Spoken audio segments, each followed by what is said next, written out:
Now, just a few brief words of introduction from my side, if I can. A few things we all know, I think, but I'm going to tell you anyway. 2025 will clearly be nothing more than a decisive year when it comes to Europe's electric vehicle transition. We've had a year of headwinds, which we can't deny, but we do need to boost electric vehicle sales. We need also, though, at the same time, to make sure we're stimulating local value chain investment. Vehicles, infrastructure, batteries. Now, the EU's upcoming Automotive Industrial Action Plan, which of course we're all eagerly anticipating, due 5th March, I believe, and the wider Clean Industrial Deal will be critical, of course, to support the efforts of European manufacturers. We need to ramp up EV sales, while also meeting, of course, the 2025 CO2 targets, and at the same time, accelerate rollout and encourage domestic battery investment. So getting 2025 right is obviously and clearly a critical thing we need to do. But I look at it like this. We either, on the one hand, we put ourselves firmly, and I underline firmly, on the path towards the 2025, 30 and 35 goals, or on the other hand, we risk being permanently behind. Someone gave me the idea, linked a bit with Auto World about 10 minutes ago. They said, David, I don't want to find us stalled at the starting line when everybody else is racing ahead. Fair point, I suppose. And of course, there's the risk that would come from that if we get stalled or we fall behind when it comes to investment and the jobs inevitably linked with that. So what are our aims today? Well, let me click on.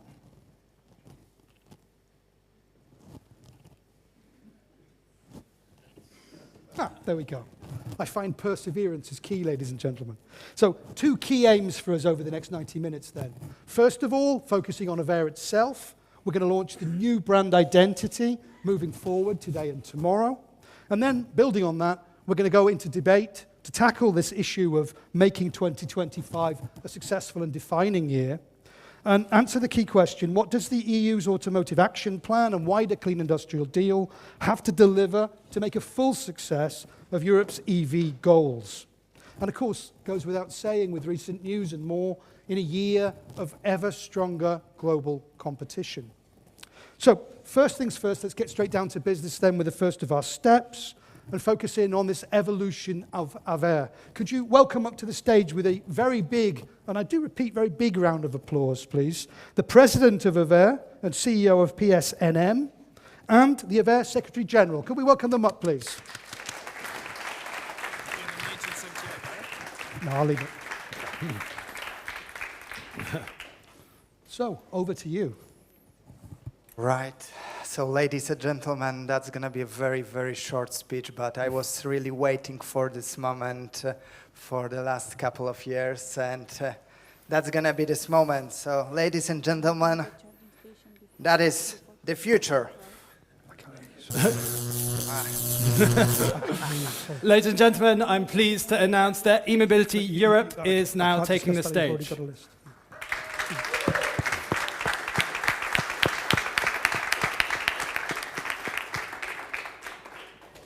Video? Oh, there we go.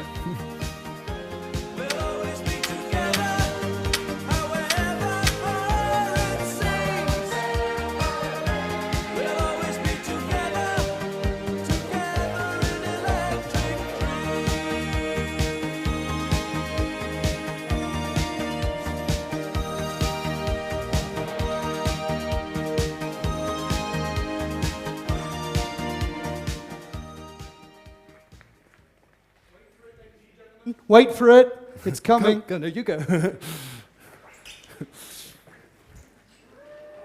Woo!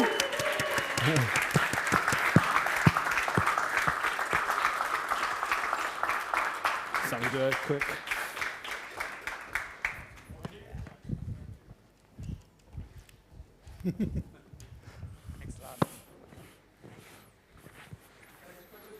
One more round of applause, please, ladies and gentlemen.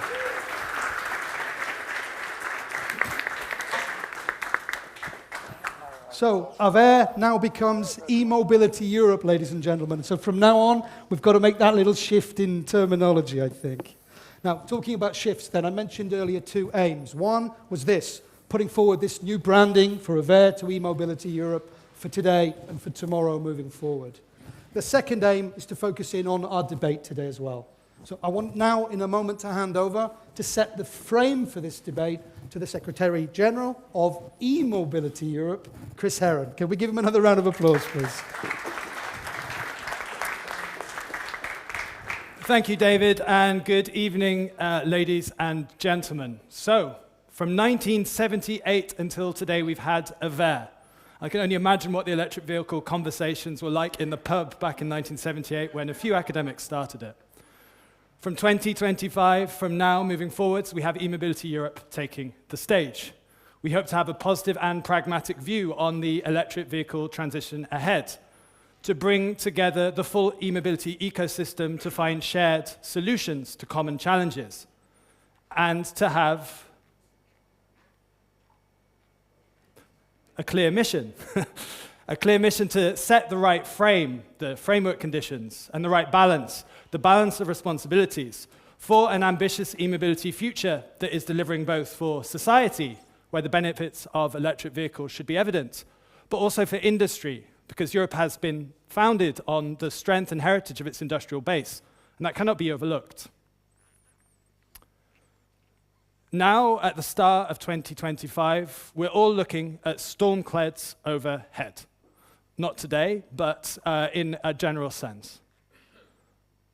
Storm clouds which go much deeper than just the shift to electric vehicles, which we're on, but go to the core of our continent's future. But for vehicles, we're struggling with disappointing sales momentum from 2024, not only for electric vehicles, but for the car industry in general. Geopolitical headwinds, last year's Chinese tariffs now being followed up with a potential new wave of US protectionism, and competitiveness pressures, the gap between Europe and some of our rivals growing stronger, and our share of global markets, especially China, declining. If you click. So, from our perspective, as E-Mobility Europe, we think it's time for real action to change that weather, and we think that it really is achievable with the right framework conditions in place. Today, we're releasing a new study by the consultancy New Automotive, and if someone could click for me, potentially, because my clicker's not... Is it okay?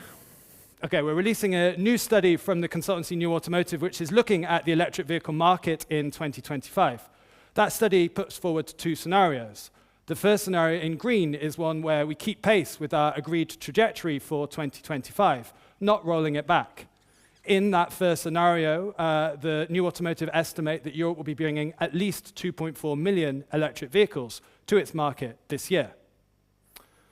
However, the second scenario is a scenario where we dial back on the ambition that we've set ourselves or are not able to reach it, where we're moving away from those 2025 goals.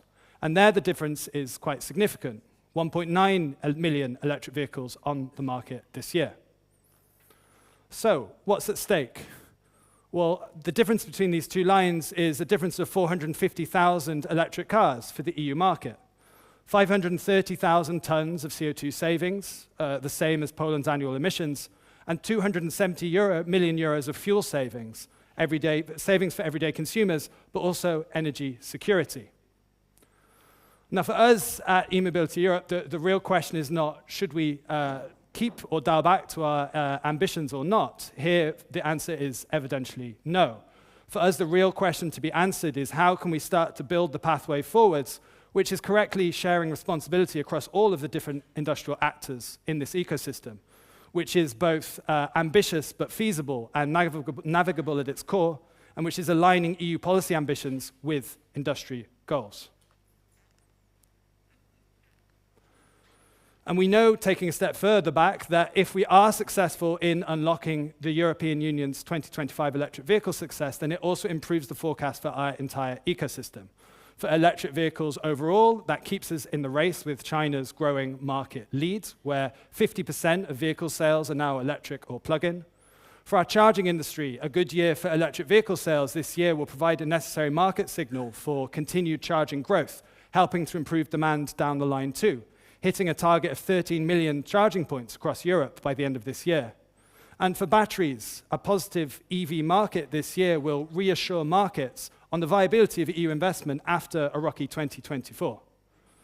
So for us, answering this question has to be the decisive driving force for the automotive action plan, which we know will be released in just 1 month's time. But the problem we all have, standing here today in February, is that today's weather is still too unpredictable. And that's not just leaving the house in Brussels without an umbrella. It goes much more widely than that. On the one hand, we do have our CO2 limits, which for us provide a necessary compass forward for guiding all of our ecosystems investment. But there are a few other ingredients missing in this picture. Today, in 2025, we still face unreliable or inadequate market conditions in key member states. All of us in the room will know the example of Germany and its decision to roll back its electric vehicle subsidies at the start of last year, and the impact that that had on our electric vehicle market. And Germany is not a case alone. Europe also has a widening competitiveness gap with its rivals. Put simply, China continues to take steps forward in everything from batteries to technologies to materials and more. If we're not able to address this sum, then we'll see headwinds continuing through this year, and it's making the job all the more challenging to move forwards with. So our view as eMobility Europe is that we have to change that weather, and we can, but it requires an all-in effort to boost Europe's electric vehicle market in 2025. It's an ambitious goal, but it's one we need to focus on with laser focus. That means for us keeping the CO2 limits in place as that guiding compass for investment. But it also means addressing those other parts of the equation, working towards the right EU and national framework conditions for improving the market for electric vehicles, stable, smarter EV incentives at national level, faster permitting times for charging infrastructure, and a corporate fleets regulation initiative that is really going to make an impact. It also means meaningful action on EU competitiveness, a clean industrial deal which really does take concrete action to reduce the business costs faced for our vehicle manufacturers, battery manufacturers, material suppliers, and more. It's through getting this sum right with our automotive action plan and beyond that we'll be able to not only fulfill our goals for 2025, but also position ourselves for the next step forwards. But just to whoa, it's very wobbly. Just to close, let me take just one step back.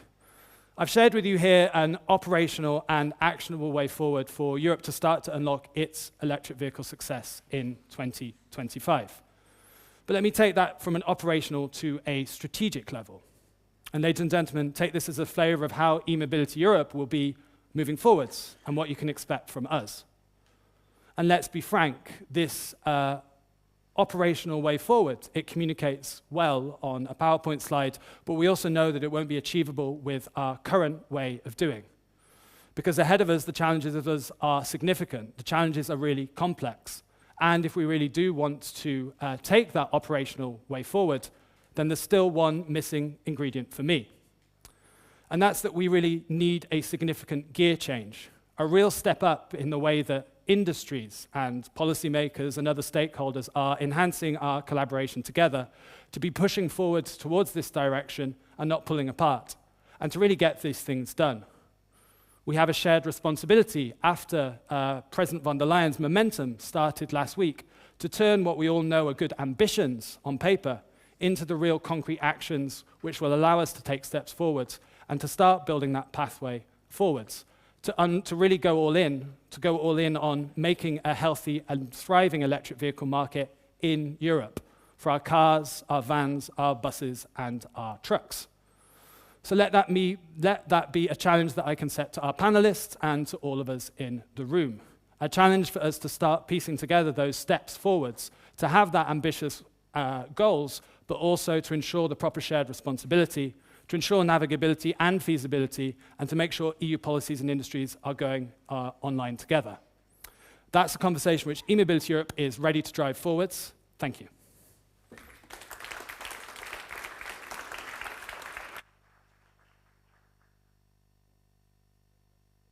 I'll pick up on two things there specifically. First of all, some of those big numbers you put forward at the beginning, where I hear 450,000 electric cars, I hear 530,000 tons of CO2. and I hear 270 million euros in fuel savings. But you also were clear with your point about keeping ambition is not the discussion here, but it's about how to build the pathway forwards, and you've given some clear indications on that. So the next step now then, ladies and gentlemen, building on Chris's framing presentation, 3, 2, 1, furniture, is to call up our panel with a big round of applause. Thank you very much.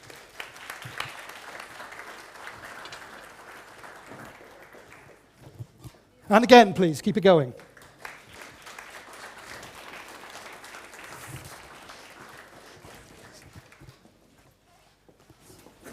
Jesus, it's an all-women panel. With a male moderator, how rare. To be honest, Magda, I was going to wear a dress, but then I thought it probably wouldn't be a good choice on my side. So, ladies and gentlemen, we've got our panel here. Let me just briefly introduce our panel one by one then. I'll go left to right. So we have Julia Poliscanova, the Senior Director of Vehicles and E-Mobility Supply Chains from Transport and Environment. Sitting next to Julia, on your right, is Magda Kopczynska, the Director General of DG Move at the European Commission. Next to Magda, we have also Sigrid Vries, the Director General of ACEA, the European Automotive Manufacturers Association. And last but not least, next to me is Céline Domecq, the head of the EU office for Volvo Cars. Could we infuse our panel with a final round of applause, please?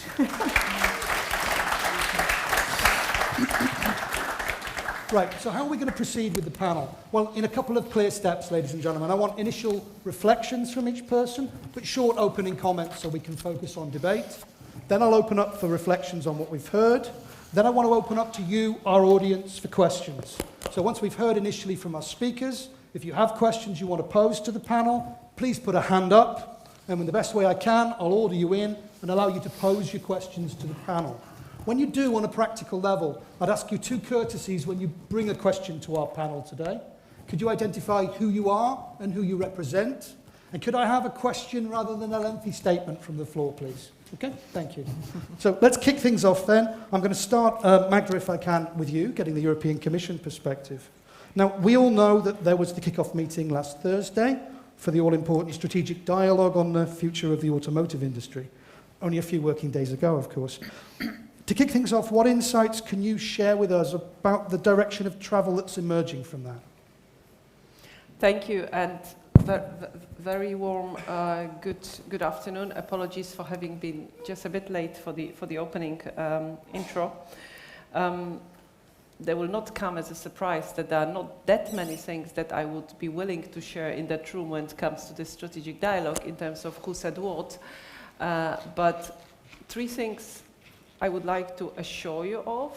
First of all, the sense of urgency was in the room, and that sense of urgency was not just on the side of speakers who were there representing the entire ecosystem, if I may say so, of the automotive industry, from car producers, spare parts, but also the sort of workers, the people side, environmental side.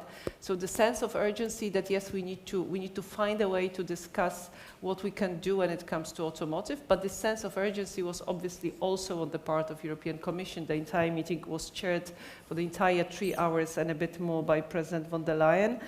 And if you have followed the press announcements just after, you will also know that this is a first in a series of quite intensive discussions that we'll be having now, we as the Commission, with the stakeholder community, with engagement of several commissioners, depending on which angle we are looking at. And what we would like to see ready is this automotive action plan seeing the light of day early March. But what I would like to stress here as well, the automotive action plan, while it will be a conclusion of all those discussions, brainstorming and meetings, it is not the end. It's more like the beginning, and as the name suggests, it will be a document listing, I think, quite a wide range of actions that we propose we need to now urgently embark on to address some of the issues that have been in the room. And if I were to sum up the issues that were in the room, I think I will start with something that you are well aware, that when it comes to the overall automotive sector, there is a a number of challenges that the sector has been facing for a while now, some of them more recent, some of them less recent. But it is still a sector, and that was very interesting in this dialogue, because in this meeting, because quite a few speakers stressed that it is still the sector of optimists. It is still a sector that has been investing a lot in new technologies, new developments. It is still a sector that believes in its competitiveness power when it comes to European economy. And of course, when we are talking about a sector that employs directly or indirectly 13 million people, its contribution to European economy and the way we can continue to function when we also look at the 7% of GDP contribution, it is important, hence the dialogue. But this changing landscape in which this sector functions, it's not that much different from the changing landscape that many economy sectors or industrial sectors are faced with in Europe.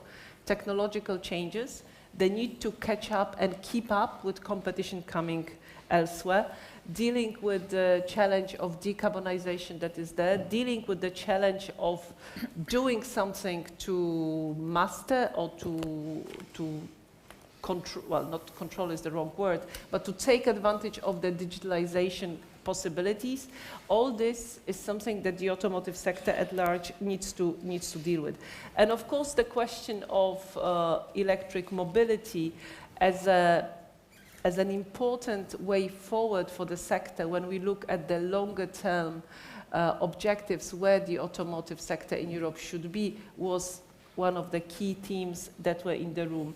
But so was the topic of connected and autonomous mobility. And I found it very interesting that this was a pathway to which many in the room pointed as an area where Europe could do more, should do more, and must do things faster. Again, as an area where we can still aim to get the competitive advantage and try to bridge the gap that sometimes may or not may appear, that actually does exist when it comes to European automotive market and others. There was obviously, and this will not come as a surprise, a lot of discussion about targets which are there on the table, and I will not tell you what and if any conclusion was achieved in that meeting. But this question of how we need to, and I looked at the last slide of the opening presentation. What is the competitiveness input, or what is the competitiveness push that we can provide from the European Commission or from the European level as such, to make sure that we deliver on those targets? Nobody in the room questioned the importance of decarbonization. Nobody in the room questioned that we need to go and get it greener. But there was a good, overwhelming, or overarching discussion on all the flanking measures and flanking elements that have to be taken care of, from I don't know, green energy, access to grids, actually sufficient capacity of electricity grids in Europe, all the way down to what can or should be done, whether anything can be done when it comes to enhancing demand for electric cars. So I'm giving you those snippets of information to really indicate that this discussion last week was quite comprehensive, and I don't think anything was missed in that discussion. But as I said, this dialogue is the opening of a series of meetings and brainstorming and talks that will be held for the next 6 weeks, leading to the Automotive Action Plan that will be the opening of working together, how to make sure that while we find effective ways of supporting this very important industry in the EU, we will also find effective ways of sticking to the ambitious climate targets that we have. Because as one of the participants of the Thursday discussion said, we need to make sure that those who went ahead with fulfilling the requirements, that went ahead with sticking and delivering on the target, that they are not punished. And this concept of not punishing early movers was something that was very important and very much recognized in the room. Okay, thanks, Magda. And I pick up on what you mentioned in your opening very first opening there about this sense of urgency that came from the room. And I pick up strongly on your last point where you mentioned there's a very strong awareness that any action moving forward should not be at the prejudice of those who have already moved. Okay. Sigrid, I'll come on to you. I know obviously from the ACEA side that members, car manufacturers, have raised concerns that the enabling conditions are not in place. And you therefore will struggle realistically to meet the 2025 limits and beyond. So what do you need from your perspective from the upcoming automotive action plan to be able to restore your confidence in being able to move forward? Well, first of all, so congratulations to AVERE, which is now E-Mobility Europe. I think well done, and happy to be here to also help celebrate. And I think the sense of urgency and also the optimism that you mentioned coming from the strategic dialogue was also reflected in what Chris just said to us in his opening words. And I would dare say that that sense of urgency, but also optimism is indeed very much what I also recognize in my own community of automobile manufacturers, cars, vans, trucks and buses. And that's indeed also what we try to bring to the fore during that strategic dialogue. So it's also always good to hear that then came across and landed. I would say that indeed the action plan deals with a number of things. The 4 work streams identified. The focus of today here maybe is more decarbonization and also the urgency to now crack the code and deliver on the market in 2025. But it's important to indeed recognize that the strategic dialogue and the action plan deals with competitiveness, deals with decarbonization, deals with the value chain, also with automation and digital transformation, and also the social dimension, the skills dimension. And all of them are very important, and of course they're very much linked. I would say that this sense of urgency also has to do with the fact that we can't really separate the automobile landscape anymore, the industry landscape anymore, into early movers and what some tend to call laggards. I think what we see here is that all of industry has heavily moved, and that industry has invested by now over 250 billion euros into electrification to exactly be on track and meet the targets. Because that's what they see. The business is, the best business is electrification or zero mobility, because it's not just about battery electric vehicles, but also a number of other technologies. So that's where everybody is moving. But we have ambitious targets. We have vehicles, so models to meet those targets. What we are missing currently is a market. So there is a market failure. And I think when we talk about 2025 and what needs to be done, and that we need flexibility when it comes to meeting the targets, this is because it's not a question of penalizing a few bad kids in a school class that haven't done their homework. It's much more than that. Industry has done its homework, but there is a market failure.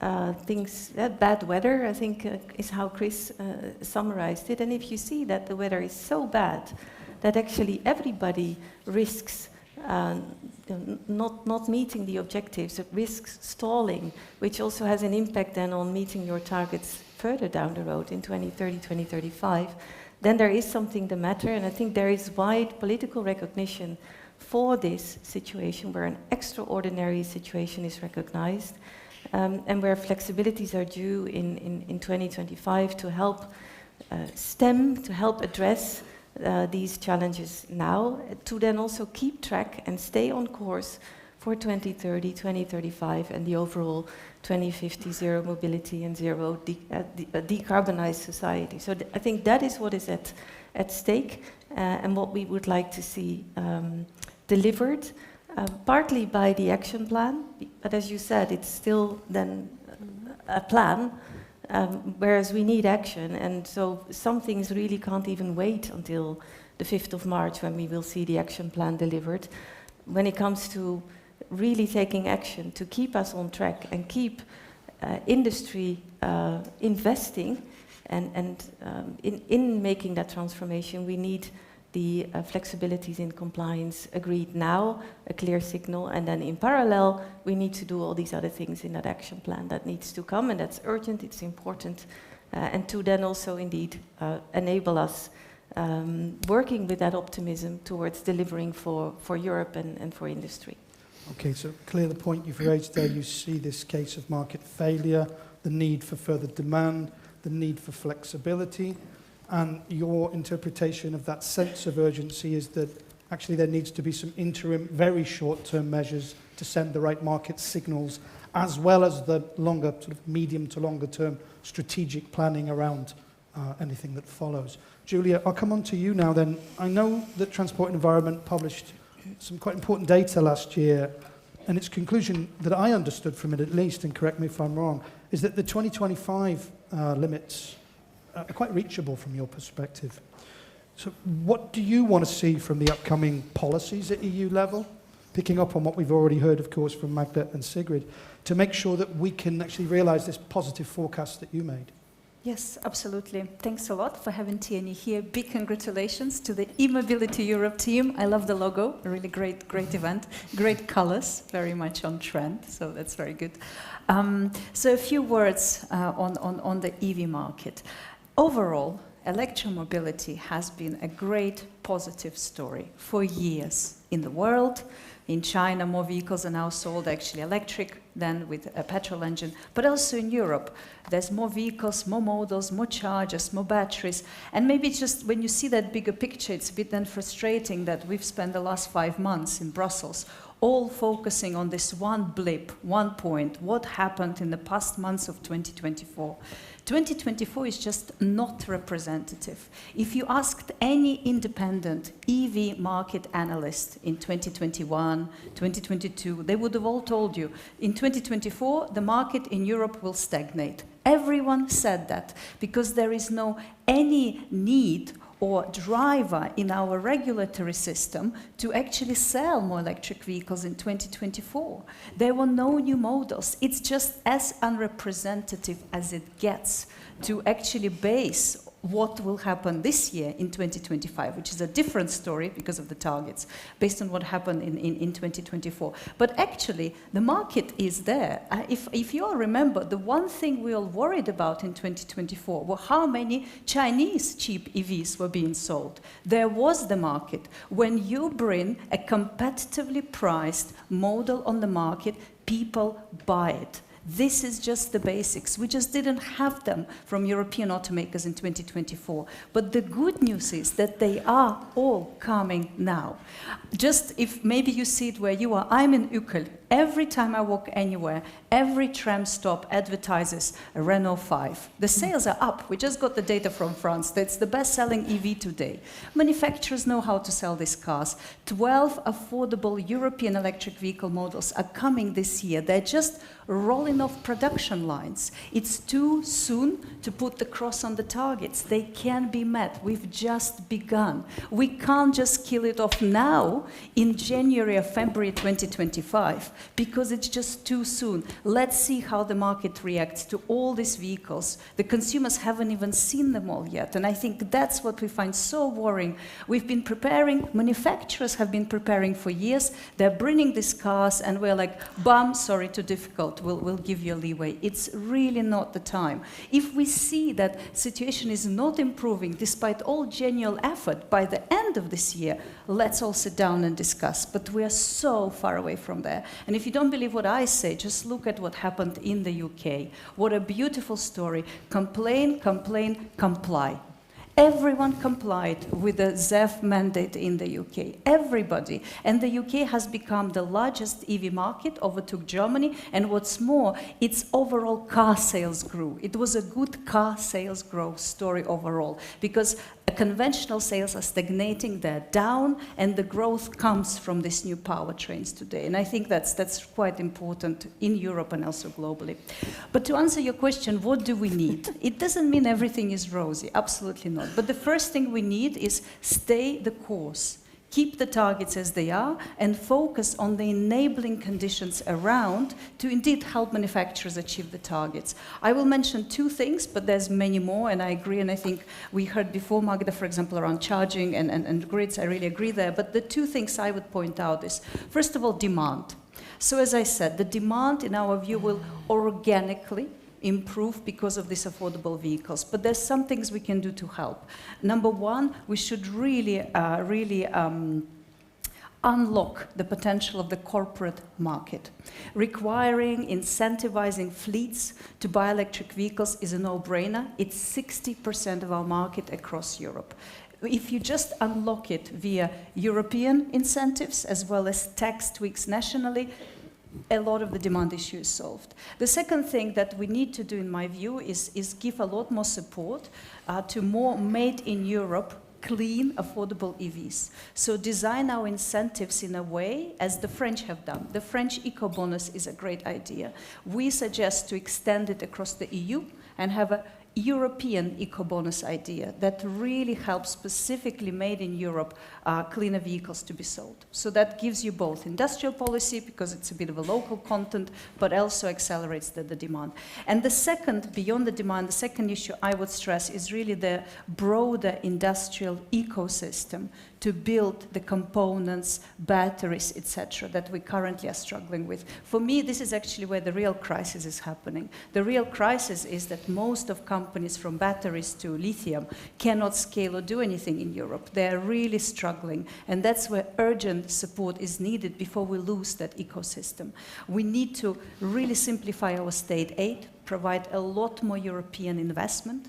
If you're a company like Northvolt or Vercors, all you can get is some random research funding today and state aid if you're lucky in a country like Germany. There is nothing more structural in the system to help.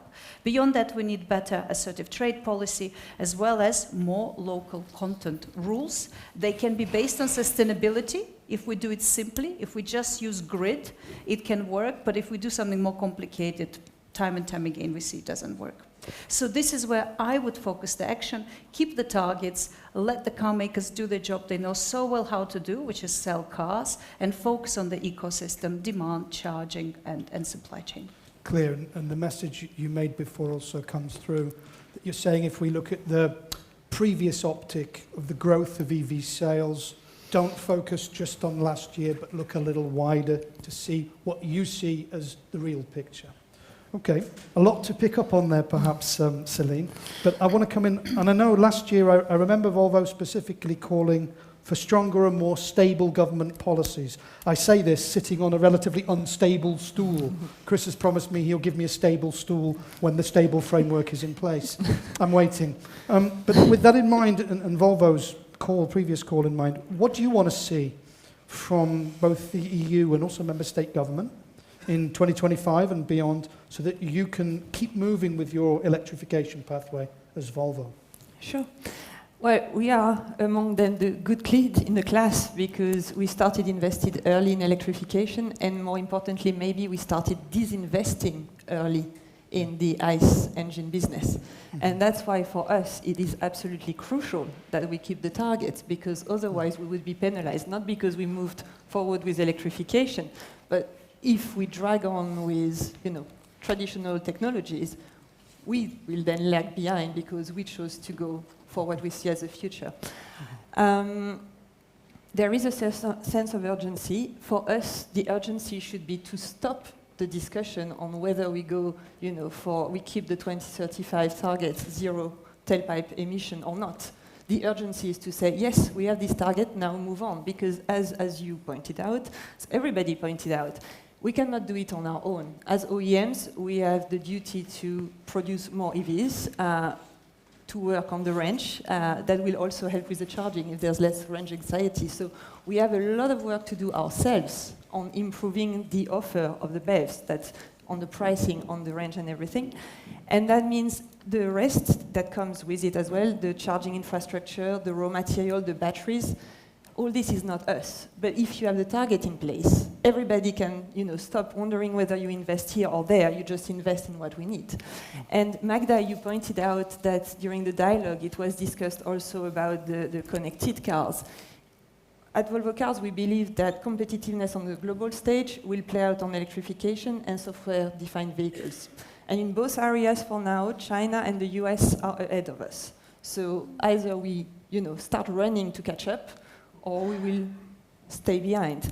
And if we think that electrification is tough, actually the other part, software-defined vehicle, is probably even more challenging. So, let's go. The electrification, we all know in Europe how to make electric cars. There's no one single European car maker cannot make an electric car. We can improve them, but we know how to make them. The other one, we need to catch up. So we want to see if this is fixed, and we stop challenging this, then we can put the money where we need it. I agree with you, Julia, on the raw materials and the batteries in particular. We need this in Europe. We need to scale up. As you said, we have battery manufacturers today, but they are struggling and they are very small. If you look at CATL, they have, 20,000 engineers working on their batteries? When you look at European battery makers, they are much smaller. So we need to scale up. We need somehow to allow them to work together to become a massive force to contend with and to be able to serve us. Same with the raw materials.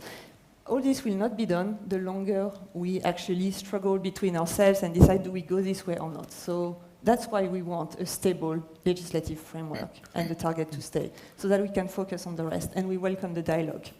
And thank you for the invitation and the relaunch as well. Wonderful, yeah, great. So we've touched on quite a few areas there already. We've heard about the need for flexibility, but we've heard from different perspectives about how flexibility would be a strategic mistake and that we have the targets and we need to move forward with those.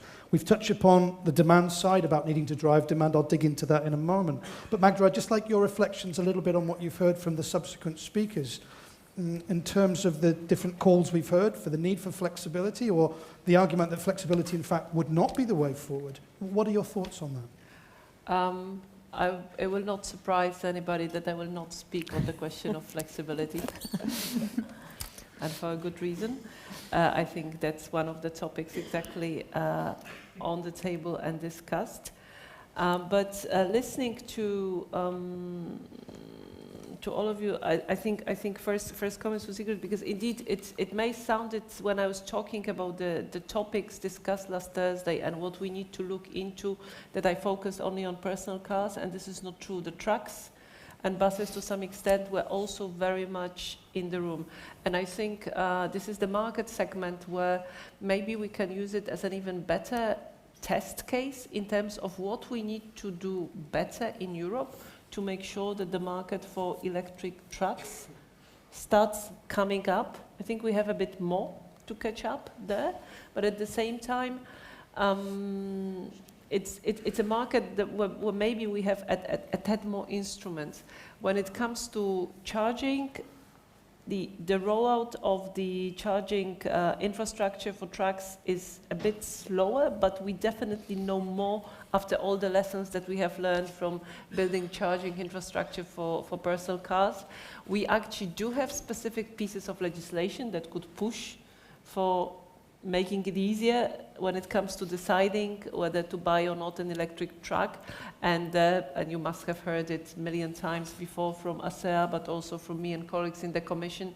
One of our favorite pieces of legislation on weights and dimensions is stalled. And this is a piece of legislation without which really building a convincing case for electric trucks will be difficult. I can spend 15 minutes explaining the details if anybody is interested. If not, I can also spend 15 minutes explaining details. Please, Magda, if you don't mind, I think probably at 5:28, I think the broad view of our audience is please don't. I just cannot imagine that there's anybody who's not fascinated by weights and dimensions discussion. Seriously though, thank you for mentioning corporate fleets. It's an interesting case. On the one hand, everybody is saying we have to do something when it comes to corporate fleets, but then when I look at the outcomes of the public consultations that we had last summer, it's not so clear what exactly needs to be done, because dealing with demand is not straightforward.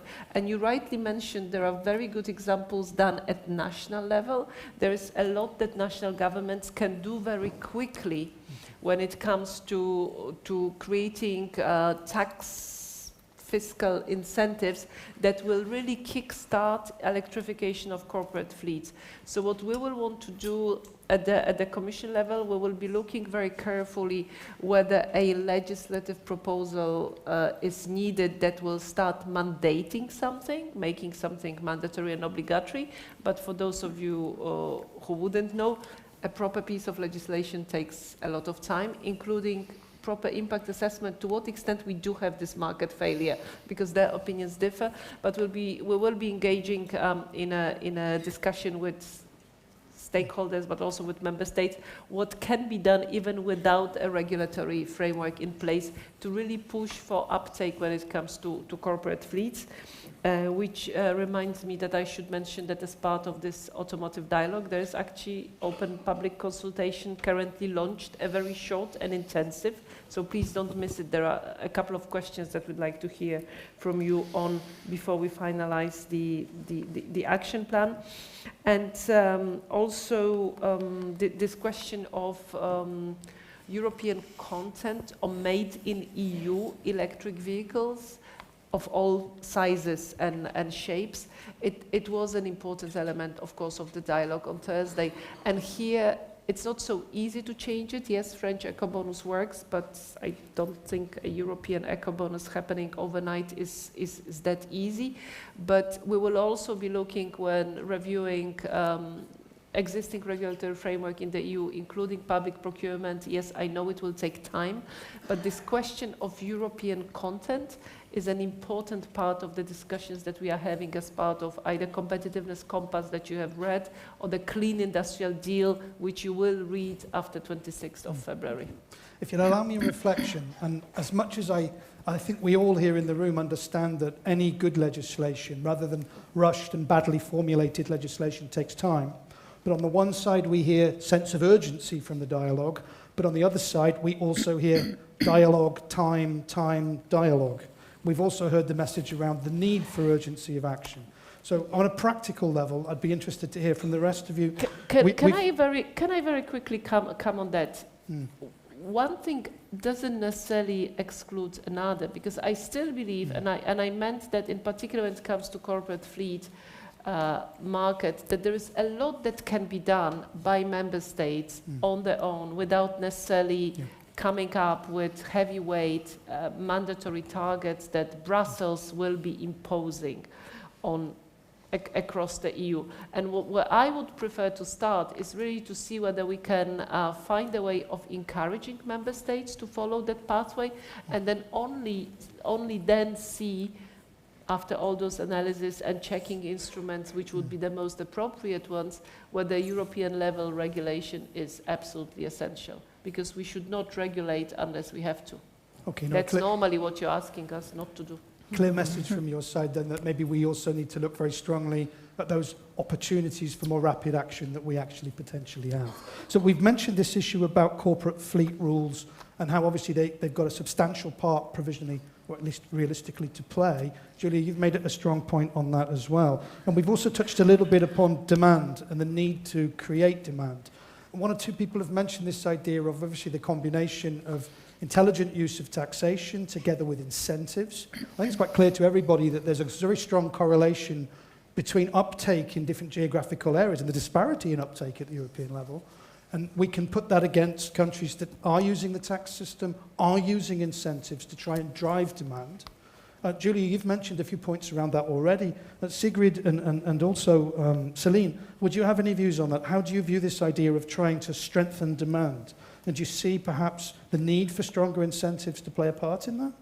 Sure, because I didn't touch on that, but I agree with what you said. I mean, clearly at the moment, demand is not where we would like to see it. We knew the path was not going to be linear, but I mean, doesn't mean that we were, expecting so chaotic either. And we see that in markets where you have incentives, where you have strong policies which push customers towards EVs, well, it works. And where you don't have that, it doesn't. So clearly we are not against demand measures. It can be incentives to buy an EV. It doesn't have to be. It can be taxation. When you see countries where they remove bonuses and at the same time they reduce taxation on petrol or diesel, you're wondering what they want you to, which direction they want to take. Clearly, it's not the right signal to people. It can be also incentives to get a charging point nearby where you live, so you make sure that you have access to charging. It can be simple access to fast lanes, like in cities, like bus lanes or things like that. We notice that no matter what kind of incentive, if you give something, people tend to like to go for the type of vehicle that gives you something extra. So, we can be creative, and I think the Commission, obviously you are very limited in terms of taxation and this kind of thing. It's the national competence.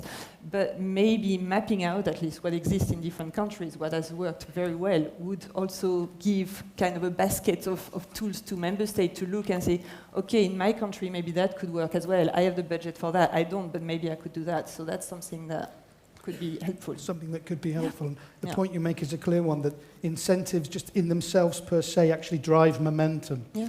Julia, you wanted to come in. I wanted to very quickly come in on fleets, actually, because also from some things that were said. But first of all, on incentives. So we as TNE, as we monitor the market, we see it again and again that indeed in the countries where you have pro-EV policies, it's not just incentives, it's pro-EV government policies, easy access to charging, just a government that is pro-EV, the market is going up for sure. And in the countries on the opposite, until of course Germany is dragging the entire market down because they cancel subsidies, European market, and Italy is a good example. So up until recently, Italy was openly anti-EV. The market was slow, but there are some changes happening. I suggest we all watch the Italian market this year, because there's been changes to corporate taxation, so it can still be a good story this year.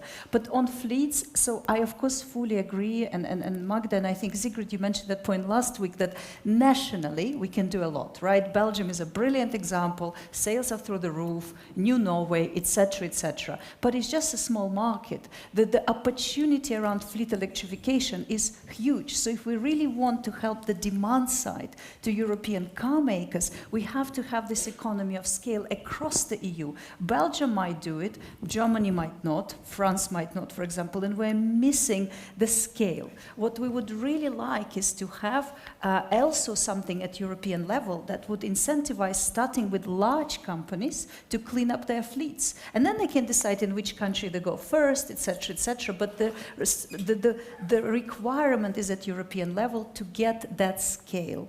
Otherwise, it will be a patchwork of things, depending on who is in government there, and we're missing that scale of that market. Interestingly, Julia, I remember 2-3 weeks ago, possibly, my memory fades in the afternoon, but I remember, was it not Chancellor Scholz in Germany who suggested a EU-level incentive scheme of some description, which correlates a little bit with what you're suggesting, in fact. So it's not, I think, something that hasn't already been to some degree put forward.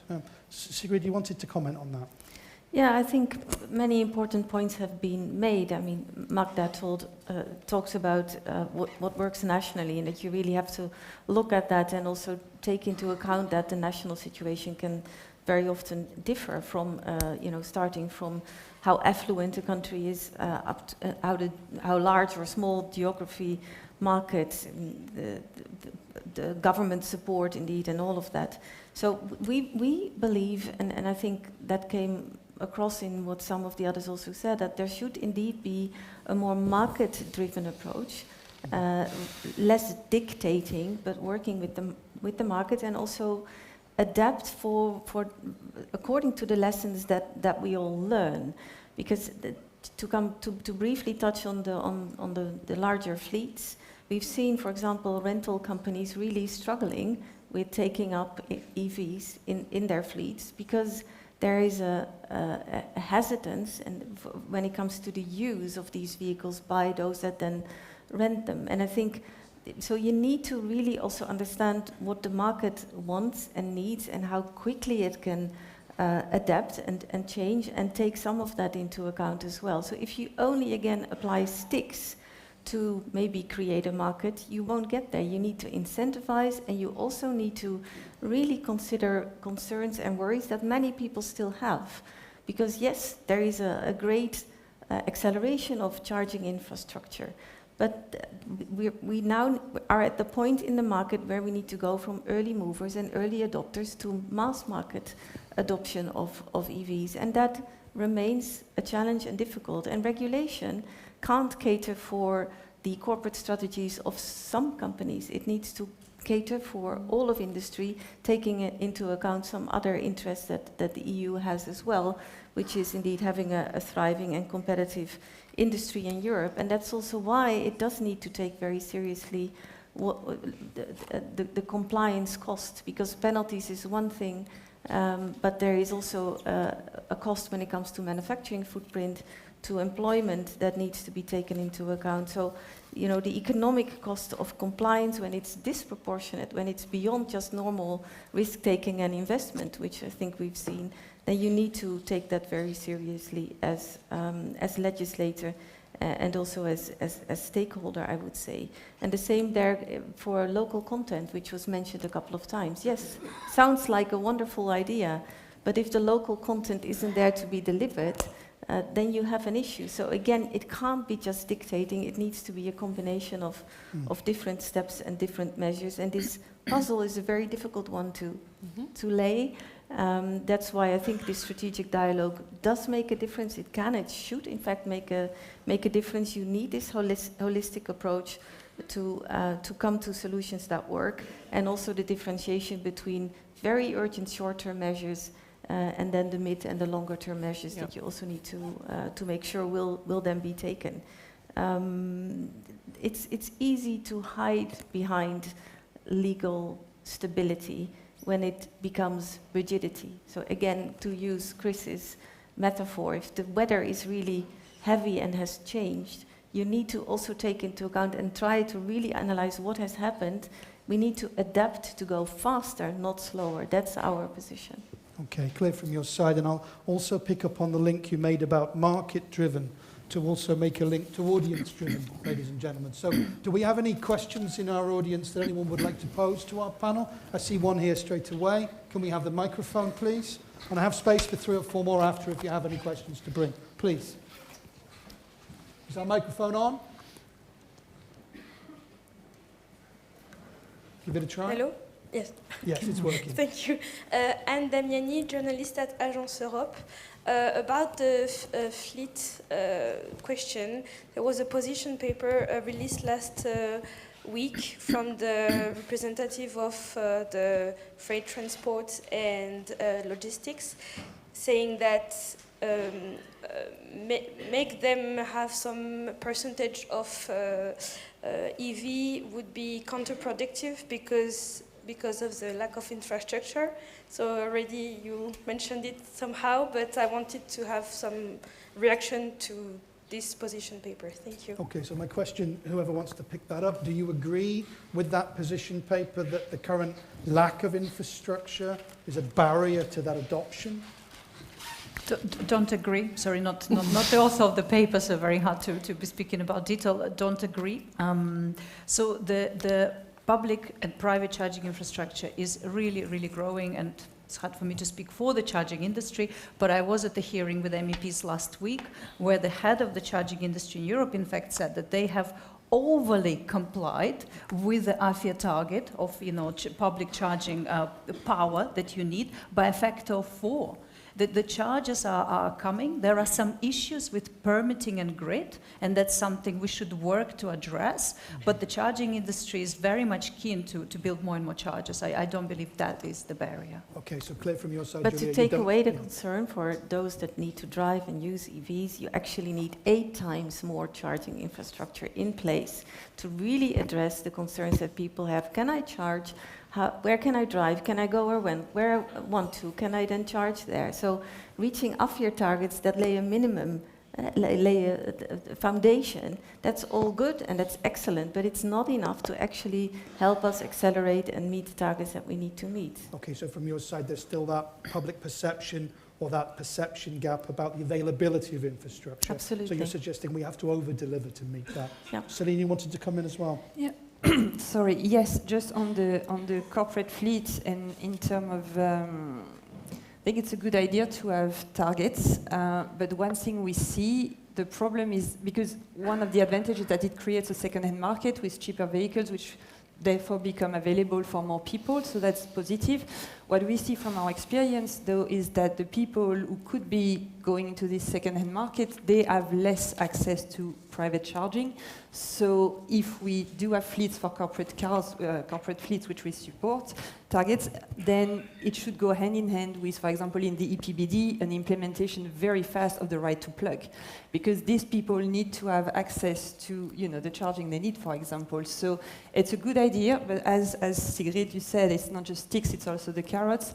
If you go for this and you want a second-hand market, any incentive which exists when you buy a first-hand BEV should also be there for those who buy a second-hand BEV, and helping on the infrastructure. And I think on this point I think you need to make a difference between passenger cars and trucks, so the commercial fleet, whereas my truck manufacturers always say these vehicles are bought with a calculator, not with your heart. So the total cost of ownership, that equation needs to really fit.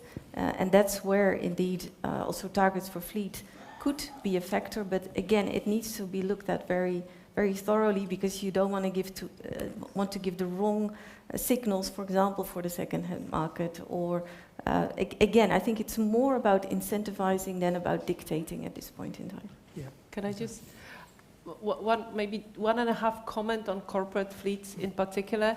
I very much hope that we'll have opportunities in the next weeks and months to discuss it more thoroughly, because again, if I recall the open public consultations of last summer, even the agreement out there, what exactly should constitute this corporate fleet that we will address was very diverse. It was diverse between countries, it was diverse between different groups that we asked, it was also diverse between companies.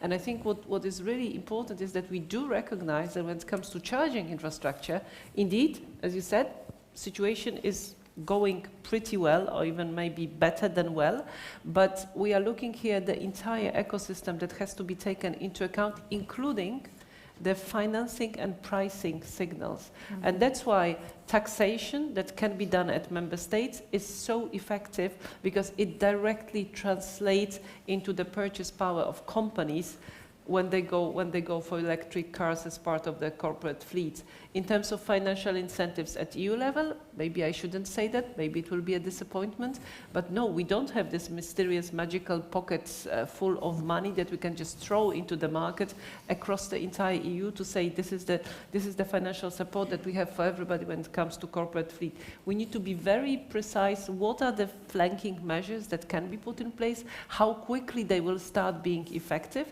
Let's not deceive ourselves. We started talking about charging infrastructure for electric vehicles somewhere in 2013. Yeah. We are now 2025, and I think now we can comfortably say we know how to do it. We have companies, private companies, that actually deliver those charging infrastructure. It took time to really create a market that functions well. Okay, clear. Any more questions? Yeah, I see. Well, I'm going to go 1, I'm going to go 2, 3, and then back here. I won't forget about you. 1 at the back, please. Then back over here for 2, and then 3, and then 4. So, gentlemen at the back, please. Sorry, gentlemen at the back, please. Yeah, thank you. Okay. Please. Thank you very much. One word, and I think everybody will know which way I'm heading, is the word residual value. This is what leasing companies and the whole system needs to be able to price their vehicles.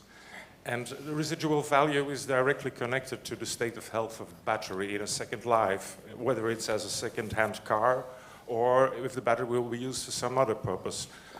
Is there anything the European Commission can do to give a guarantee to buyers that this vehicle is not a write-off after 5 years? I mean, we have a drivetrain that is good for a few million kilometers, but we have this battery which is a big black box and nobody knows what happens inside and when it will break down.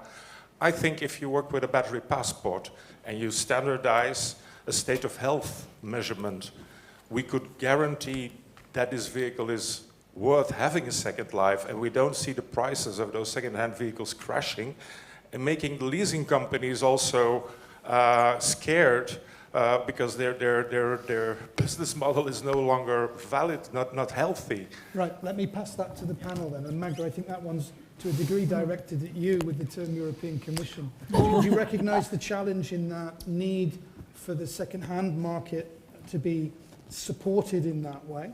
Well, I've also learned in my past life that it's not always the case that when somebody starts the question by can the European Commission do X, Y, Z, it is necessarily addressed at me, but I will take that challenge. Thank you, Magda. Thank you. And the answer is that at this moment, of course, I will not give you that assurance and nobody will, but that is exactly one of the issues that we need to look into when it comes to, for example, corporate fleets, exactly for that reason, because I hear what you say, and we heard it from leasing companies indeed, and that's where my reluctance to jump into coming ahead very quickly with a regulatory solution. And on the other hand, we also need a market to slowly develop itself so that we can find answers to those questions. Okay. Can I just really quickly come in and recommend something to the European Commission very kindly? So some starting seeds of that are already in the European Battery Regulation, where a lot of this information is being collected on the various parameters like voltage, fade, etc., etc. So you have everything that you can now calculate state of health. So there's a very easy link that then can be done to the vehicle, where we maybe make an amendment to, for example, PTI, so roadworthiness package, and we require at every MOT or control technique here in Belgium that actually indeed drivers get that state of health information. There is that kind of certificate and it can be used, and every 2 years you have that confidence. So the data is somehow already in the system, but it's the connection to the EV user at the moment that's not there. And by the way, the UK government recently announced, so they're doing that in the UK, a sort of state of health passport, which I think we can also do. A little bit of an opportunity of synergy between different areas there. Right, we've got a few more pending questions. I believe there's one over here. Yep, you've got a microphone? Can we have the microphone moving rapidly, please? Thank you. And I'll come back over here. Yep. Yeah, thanks for the presentation. It's Tommaso Di Fonso from ENGIE, utility installing and operating charging station, where we don't do only that, but regarding the mobility. So I do agree personally that if we add vehicles at 20, 30K in 2024, we would not be speaking about market failure. So my question is to Director of ACEA and Volvo, why we don't have them, and what do we miss to have them? Okay. It was clearly not to me. What can the European Commission do? Magda, you can take it if you want. Okay. No, I mean, I think no one in industry, let me be clear, wants to be where we are today with the market failure, and nobody expected it. I mean, I think until very recently, we were all believing in that very rosy picture that Julia painted right at the start of her intervention. But that hasn't happened, and the gap is simply so large that it's not just a hiccup or, you know, holding on a little bit, holding off, and then jump and kickstart in 2025 or 2026 into where we need to be. If you analyze the market, you see that the failure is not just in the segment where vehicles are cheaper, so 20, 30K. You see it across segments, also across brands. You see it across countries. So there is something more significant and more substantial the matter, actually. And it's too easy to say, oh, you know, we've heard this before and it will just be all right. No, it won't be. We are at not even 14% market share across Europe, EVs, in 2024. We need to be this year at about 25%. And let's not kid ourselves, in 10 years' time, at 100%. That's a hell of a task. And if you don't get it right now, forget about talking, indeed, or having emotional or black and white debates about targets in 2035. We need to fix this transformation now. And we need to really seriously see what is happening and what is not happening, learn from that and take action there. And I think we are in the same boat here. We all want this. Industry, first of all, or as much as everybody else, because the investments have been made, and we want to decarbonize, we need to decarbonize. So, I mean, you start often in a market, that's what I will also say, implementing new technologies, usually in the somewhat higher segments. I think my colleague here can testify also on that issue. And that is, a very normal market development. Also, we're not in a natural market situation. That's why you do indeed need some incentives and some stimulus, some encouragement, like with any major technology transition. So all of that, I think, is factored in, but the magnitude is enormous. And then when stars are not aligning in the way they actually should, then we're in trouble. And we're in trouble today. I think that's the sense of urgency. But I do want to come back also to the sense of optimism, because that is very much there. It's not a lost case. We can do it with some correct measures. Okay, and Céline, I'll bring you on that as well, quickly. Yeah, we are not the best placed people at Volvo Cars to talk about, low price vehicle. We operate in the premium segment, and that's where we are. What would help, of course, to bring cheaper vehicles? As Sigrid said, I mean, it's also a natural development. Typically, new technologies start in the higher-end vehicles and then they trickle down. I mean, how many things did we get from Formula One in terms of improvements, And then they trickle down to normal cars, from premium to volume. But one thing that will definitely help is to have the supply chain in Europe. The full supply chain, raw materials as well. I think then, if you build up the scale, it will bring down the cost. And of course, the more EVs you sell and the more you can scale up your production and the more the costs go down. But that will take, scale is super important to bring the cost down. And we need to keep margins because we need to be able to keep investing. Everything we have earned on EVs so far and everything we earn selling cars, whether they're EVs or not, we put back in our electrification and transformation strategy.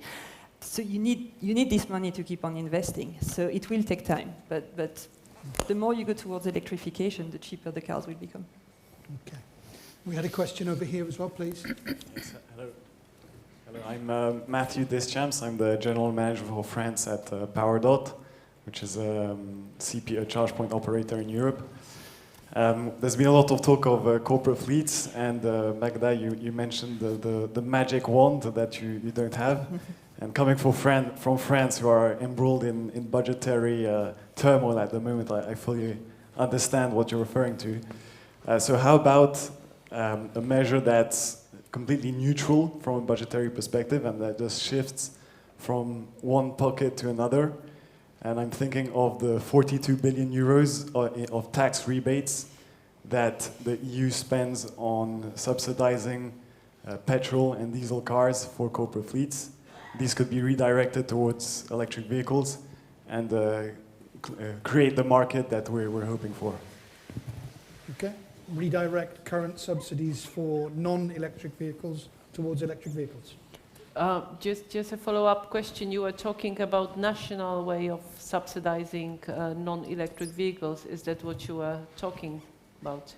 So at the EU level, there's 42 billion euros of taxpayer money that are being spent on gas cars within corporate fleets. And I think Julia, you'll be best positioned to speak about it. No, indeed, it's based on mostly benefiting kind and this kind of incentives that governments give to get a company car. Exactly, but that is still a regulation that is done at national level.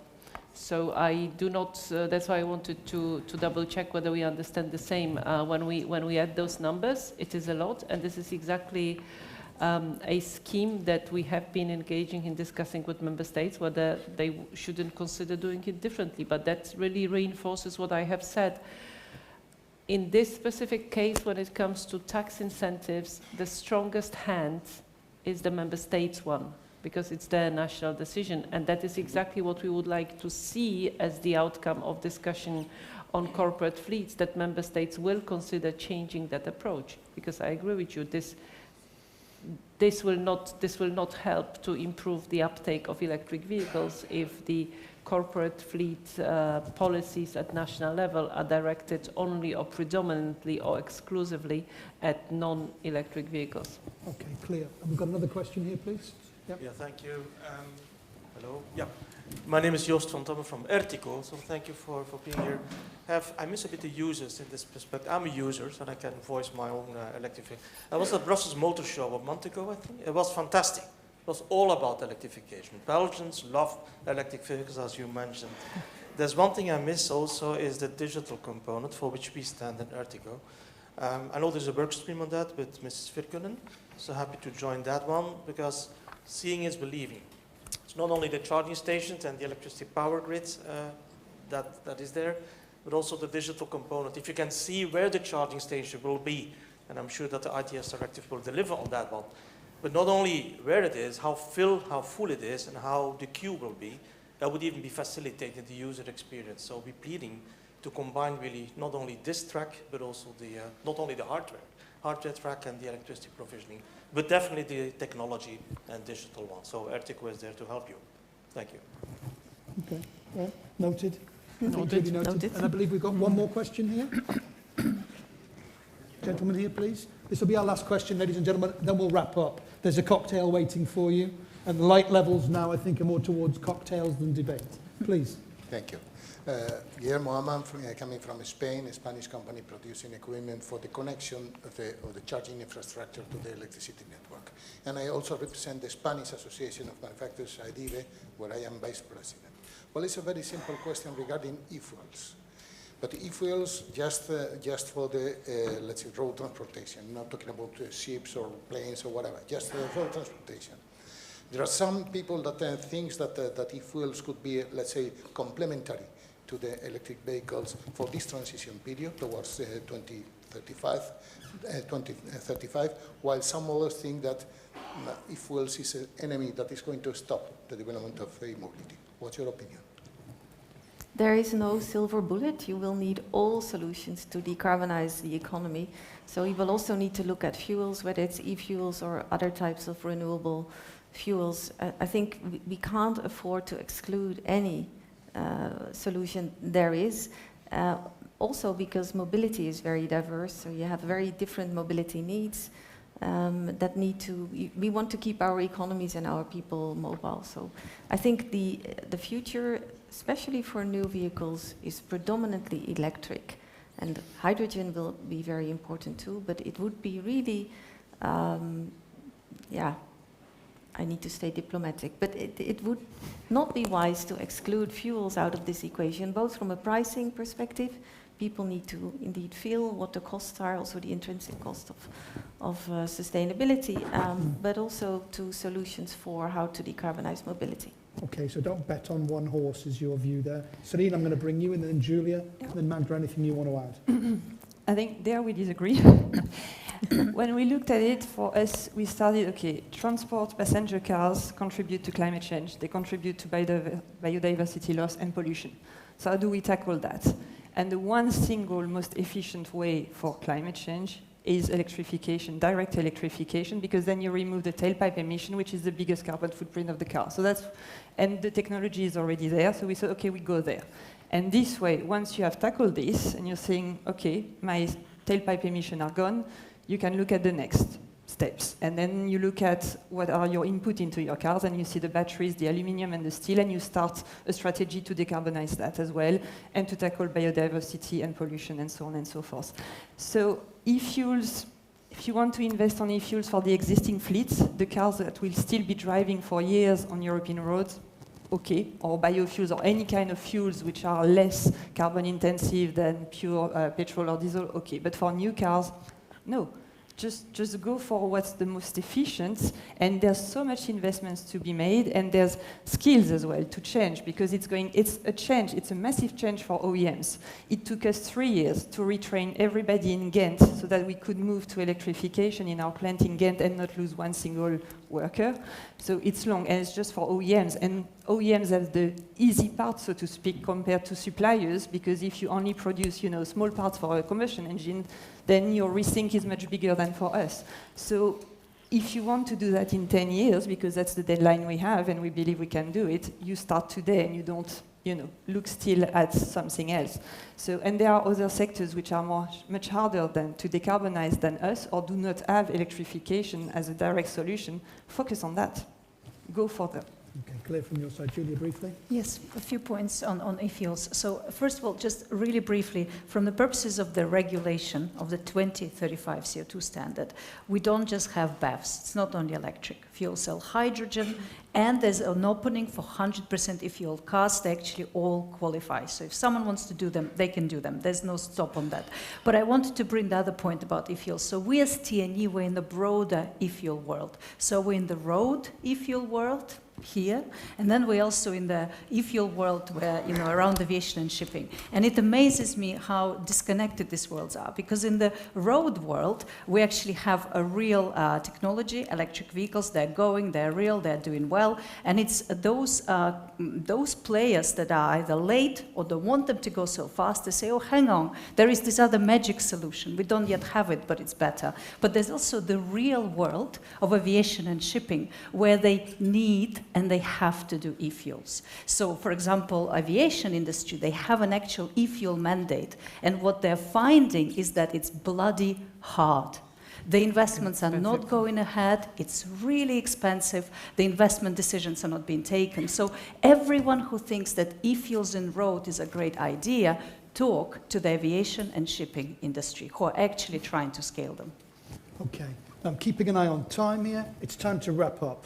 So wrapping up, I'm going to go Sigrid, Julia, Céline, and then Magda, I'll come to you last. And my question is a simple one. Our focus was on a deal with impact, making 2025 a defining year for Europe's electric vehicle success.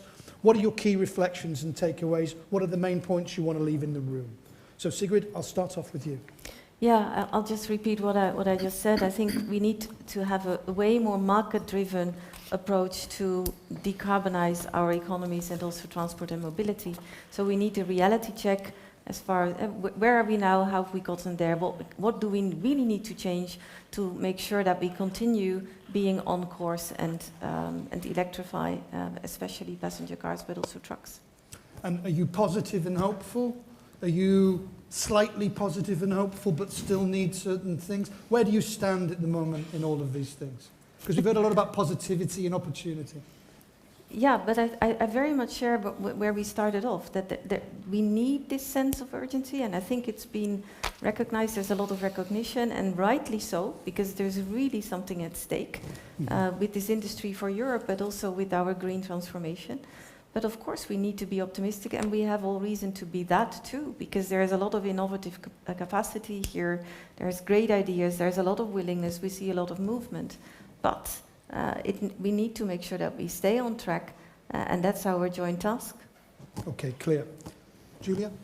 Very briefly, so I think we need to stay the course on the targets agreed under Fit for 55 proposals. And there's a really bigger picture here. You start meddling with one target, you will have no end to every company at your door saying our target is also not feasible, because we are at the level of transition where it's difficult, but we just need to collect forces and get there. So keep the targets. But as I said earlier, let's really focus all together on some of the core industrial policies that we need to make Europe succeed. And I will only add one last sentence. So we talk a lot about, well, Sigrid was saying about market-driven, but we now as TNE start working with a lot of global players. So we have projects in South Africa, in Indonesia, in India, and every time I try to learn about the regulations in that country, they all have some sort of local content support for your industry requirements. We're literally the last region left that doesn't do that. And then we wonder why our companies are struggling. So keep the targets, but do the industrial policy properly, and I think that's when we can have success. You need to get your competitiveness framework right, and then you can talk about local content. When it's mature enough and it's there, there's nothing against it, but you need to start with having a very competitive framework. And if you don't have that, you will not get there with local content requirements. It's the carriage before the horse. It should be the other way around. And we have more investment support. Fundamental issues to take care of. Always the sign of a good debate when the conclusion turns into another debate, ladies and gentlemen. Points noted. Céline, please. Yeah, I would also say stay the course on the targets. They are there, we know them, we've known them for a long time, so let's work on that. We have this strategic dialogue, which is super important to focus on the right battles, and that's getting the competitiveness framework, and that's getting all the ecosystem in place on time to be ready. And sure, 2025 is going to be a tough year. I mean, we have the geopolitical headwinds, economic headwinds. So if we can get support on demand, if we can get support on infrastructure, by all means, we are not against flexibilities in that sense, but keep the eye on the ball, and that's 2035, 100% zero tailpipe emission. Okay, very clear. Magda, over to you then. Thank you. I hope it's clear that the understanding of the importance of competitiveness of European industry is unquestioned. But I also like all of us to think that, or to realize that we need to think about competitiveness this year, but also competitiveness next year and competitiveness in 10 years' time. And for that, long-term predictable framework does help. All the investments that you have been mentioning happened because the framework was there. What it is that we need to adjust and tweak in order to make sure that this competitiveness doesn't disappear is exactly the subject of the Automotive Roundtable, will exactly be in the Automotive Action Plan. But I think one thing that we have learned, I hope I can talk we as all of us together, is that there are many elements that have to be addressed. It's industry, it's charging electricity, energy provision, it's the people, we talk about them, but not enough possibly for today. It is the demand and consumers, and all those elements have to be looked at, and I can assure you that they will be looked at in the Automotive Action Plan. Thank you very much. Big round of applause for our panel, please, ladies and gentlemen.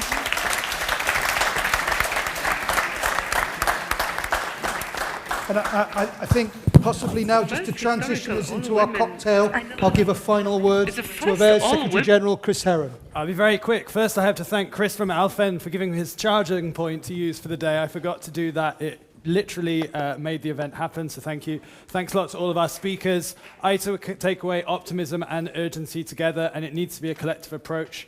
We subscribe to that as eMobility Europe. Thank you to all coming. There are cocktails outside. They should be roughly the same colors as this banner, and they all have some interesting names. So see you out there. Thank you. Thank you now. Thanks very much. Thanks.